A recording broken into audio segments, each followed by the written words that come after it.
A loaf of bread in Berlin cost around 160 marks in early 1923.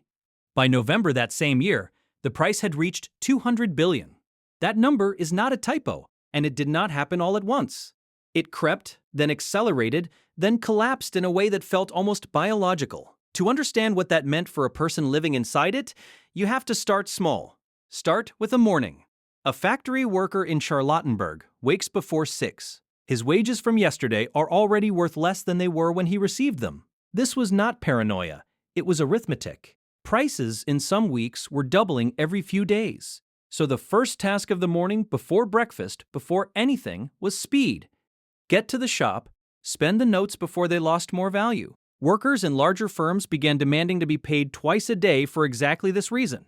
Some were paid at midday, and their wives or children would be waiting at the factory gate, not out of sentiment, out of necessity. The money had to move faster than inflation could eat it. That detail alone tells you something about what daily life had become. Germany had entered this crisis through a specific chain of events, not through simple mismanagement. The First World War had left the country with enormous debts and a devastated industrial base. The Versailles Treaty imposed reparations that Germany struggled to pay consistently. In January 1923, France and Belgium occupied the Ruhr, Germany's industrial heartland, to extract payment directly. The German government responded by calling for passive resistance, urging workers to strike and refuse cooperation.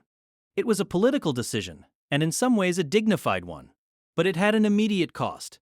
The government now had to pay millions of striking workers with no industrial output to show for it. The solution was to print money. This was not reckless in the way people sometimes assume. It was a policy choice made under pressure. But the consequences were not controllable once started. The mark had already been weakening since the war. Now it entered freefall. Back in Berlin, the streets in 1923 were not chaotic in the way a film might show. They were functional, strange, and exhausted. The city was still a city. Trams ran, offices opened, courts sat, but the texture of ordinary transactions had become surreal. Restaurant menus stopped printing prices because the numbers changed too fast. Waiters would come to the table and quote a figure, and then quote a higher one before the meal ended. This was reported by foreign visitors who found it fascinating. For Berliners, it was humiliating. There is a particular kind of indignity in not being able to plan a simple lunch. Pensioners were among the hardest hit.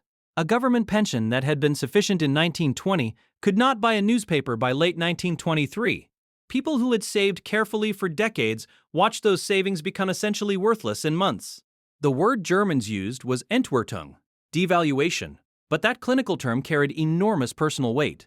Some middle-class families sold furniture, jewelry, books, pianos, anything with stable physical value. Foreign currency, especially dollars and pounds, became a kind of private salvation for those who could access it.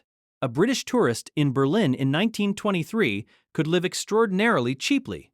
One account describes a full hotel dinner for the equivalent of a few English pence. That disparity was not comfortable for either side of the table. For Germans watching foreigners eat well, there was something corrosive about the contrast. It was not abstract resentment. It was visible, daily, seated at the next table. Meanwhile, a different kind of economy was running alongside the official one. Barter had returned in earnest. A cobbler might accept eggs instead of marks. A doctor in some smaller towns was reportedly paid in butter or coal. In Berlin, this was harder to sustain. A city cannot barter at scale the way a village can. So most people simply moved faster, spent faster, and tried not to hold paper any longer than necessary. The currency itself had become a kind of hot object. Banknotes were printed in denominations that grew so large the zeros became absurd. At the peak, notes were issued in the hundreds of billions, and then the trillions of marks. The Reichsbank was printing so much currency that the ink supply became a logistical concern. Private printing companies were contracted to help. Paper mills ran continuously. There is something almost darkly administrative about a crisis managed this thoroughly. The machinery of the state kept producing the very thing destroying it. Children in some accounts use stacks of worthless notes as building blocks or drawing paper. That image gets repeated often, and it was real, but it also carried a specific kind of grief. These were savings, wages, promises. Now they were scrap. Not everyone suffered equally, and this is worth being clear about. People with physical assets, land, factories, property, fared far better. Some industrialists actively benefited, taking out loans in marks and repaying them in worthless currency. Hugo Stinnes, one of Germany's largest industrial figures, expanded his empire significantly during this period. He borrowed heavily, knowing the debt would evaporate as the currency collapsed. This was legal. It was also widely noticed and widely resented. The word profiteer carried real weight in 1923 Berlin. There were also currency speculators, black market dealers, and a significant trade in foreign exchange on street corners. The Grenadierstrasse district, in the eastern part of the city, became known as an informal currency market. Transactions happened quickly, in whispers, in doorways. The police were aware of it. Enforcement was inconsistent. By autumn of 1923, the political atmosphere in Germany was worsening alongside the economic one. In Munich, a former army corporal named Adolf Hitler was planning a putsch. The hyperinflation did not cause the Nazi movement, but it created a specific kind of soil. People who felt that the system had failed them completely were more willing to listen to those who promised to destroy it. That connection is real, but it is not simple, and historians continue to argue about the precise relationship. What is clear is that the stability of the Republic felt fragile in a way it had not before. In November 1923, the government introduced a new currency, the Rentenmark. It was backed not by gold, but by a mortgage on German agricultural and industrial land. The mechanism was partly symbolic, partly practical, and it worked faster than most people expected. Within weeks, prices began to stabilize. The hyperinflation ended with a speed that surprised even its architects. But the damage was not undone by a new banknote. The savings were gone. The pensions were gone. The trust had been bent in ways that did not fully recover. A generation of Germans had learned that paper money could become worthless, that institutions could fail, and that the state could destroy a lifetime of careful accumulation in under a year. That lesson stayed. It shaped political choices made years later.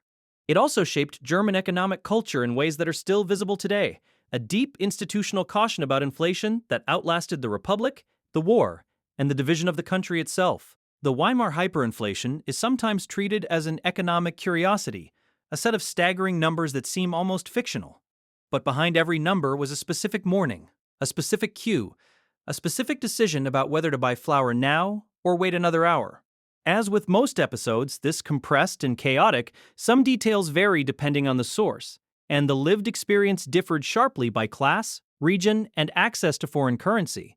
What is consistent across the accounts is the exhaustion, not just of money, but of predictability itself.